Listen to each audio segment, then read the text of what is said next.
Rich et je suis donc avec une personne artiste peintre pour nous en parler du sujet des capacités artistiques qui sont données par des moyens spirituels. Je m'explique, il y a des personnes qui vivent toute leur vie, peu importe à un âge particulier, tout d'un coup ils découvrent qu'ils peuvent avoir un don, donc que ce soit artistique, d'écriture, de peinture, de chant ou de danse, aussi des dons ésotériques. Hein. Ils peuvent dire tout d'un coup, je n'avais aucune idée, et, au travers d'une circonstance dans ma vie, j'ai découvert que j'étais médium ou voilà, que j'avais un don. Et il y a un exemple bien connu qui est justement la personne qui a écrit Harry Potter, qui était une personne, professeur d'école, qui n'avait jamais écrit de sa vie. Et la manière dont c'est venu, c'est qu'elle était en train, dans un train, et elle a eu comme une révélation qui est venue du surnaturel, et c'est comme si elle a vu toute l'histoire de tous les livres d'Harry Potter, et qu'elle avait juste après à réécrire en fait, le message qu'elle avait reçu, l'idée, voilà. Donc c'était une inspiration surnaturelle. Puis là, nous sommes donc avec cette personne. C'est arrivé quelque chose comme ça, c'est-à-dire jusqu'à quel âge tu n'avais pas de don artistique, tu ne savais pas que tu... Jusqu'à l'âge de 40. Ok, donc à 40 ans, tu t'es mis à peindre. Oui. Est-ce que tu veux parler des circonstances, à quel point tu veux parler des circonstances, le déclencheur ou pas? J'ai perdu un enfant, et une année après, je suis parti, j'ai fait un voyage. Il y a quelque chose qui a explosé dans ma tête, mais dans un sens positif, quoi. Il y a quelque chose, comme s'il y avait un nœud dans ma tête jusqu'à l'âge de 40 ans. Et ce jour-là, ce nœud, il s'est défait, et mon regard, il a changé. Donc, tout d'un coup, je voyais le monde différemment, je voyais la nature, elle était plus belle, les couleurs, elles étaient plus claires, les nuages, ils étaient plus beaux. Et donc, avec mon regard, quelque part, j'ai créé des images.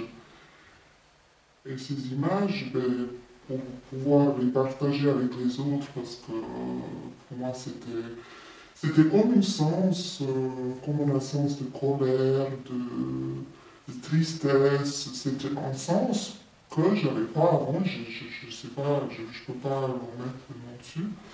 Et puis j'avais envie de partager ça avec mon mari, avec les gens qui m'entourent, mais je ne pouvais pas partager ça avec les mots.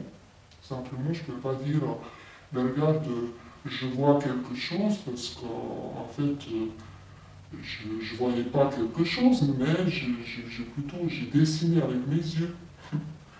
Et là, pour montrer ça, ben, un jour, j'ai dit, bon, je prends un crayon juste pour tracer. Et après, j'ai dit, bon, je vais essayer avec mettre un peu de couleur pour différencier les images qui viennent, pour montrer que ça, c'est différent que ça. Et petit à petit, ça montait plus, ça montait plus. Et donc, maintenant, les critiques d'art, ils pensent quoi de ton cas? Quelqu'un qui n'a jamais appris, ou c'est pas que ça t'a pris des années d'apprentissage, parce qu'il y a beaucoup de peintres qui n'ont jamais été à l'école.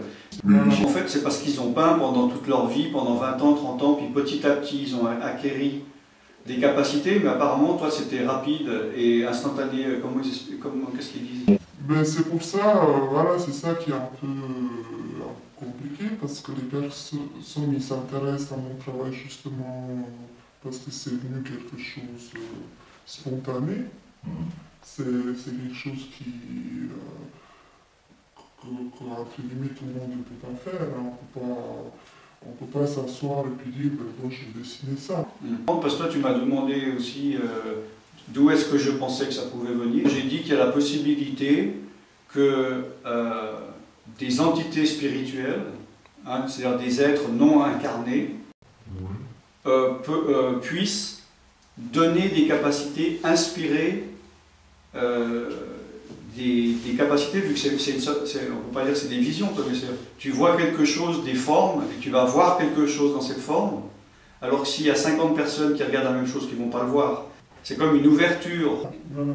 une chose que tu vois, et moi je te dis qu'il y a une possibilité, par exemple, qu'une entité spirituelle te donne cette capacité. Qu'est-ce que tu penses de ça? Tu penses que c'est possible? C'est probable? C'est impossible? Alors moi, je pense que, en fait, pour recevoir un pouvoir de faire des choses comme ça, de toute façon, je me suis ouvert, hein, de manière à l'autre, même que c'était contre ma volonté, ben voilà, j'étais ouvert. Et quand on est ouvert, ben on peut être ouvert à des bonnes choses et puis à des mauvaises choses. Et ben maintenant, je suis arrivé à un point, c'est pour ça donc, que j'ai été demandé aussi de venir, parce que pour moi, c'est quelque chose qui est assez important de connaître ça dans la vie, recevoir quelque chose qu'on n'a jamais fait et tout, et de vraiment faire à part des choses de ce que j'ai reçu du bon, ben, je le garde, et puis ce que j'ai reçu de pas bon, mais qui ça s'arrête. Voilà. Alors si donc j'ai fait des démarches par rapport à ça, et si dans quelques temps, ben, je dois arrêter, j'arrête. Et si je dois continuer, je continue. Voilà. Pour moi, je trouve, on peut pas, je sais pas si on peut pas avoir la réponse comme ça. Le seul moyen d'avoir la réponse, c'est de demander. Oui, Il faut avoir la conviction, voilà. que ça mûrisse. Voilà. Parce que dans l'hypothèse qu'une personne puisse recevoir un don artistique d'une entité mauvaise, ça ne remet pas en question la capacité artistique. Voilà. Si moi j'ai appris à jouer de la guitare par une entité mauvaise, quand l'entité mauvaise, ce que j'ai acquis, j'ai acquis. Je sais toujours jouer de la guitare. C'est pas parce que cette entité m'a donné cette capacité que je ne dois plus faire ça. Simplement, si je suis libéré d'une mauvaise entité, après, par Dieu, par l'Esprit de Dieu, je dois me laisser inspirer pour Dieu et faire de mon talent quelque chose pour la gloire de Dieu. Moi, c'est comme ça que je vois.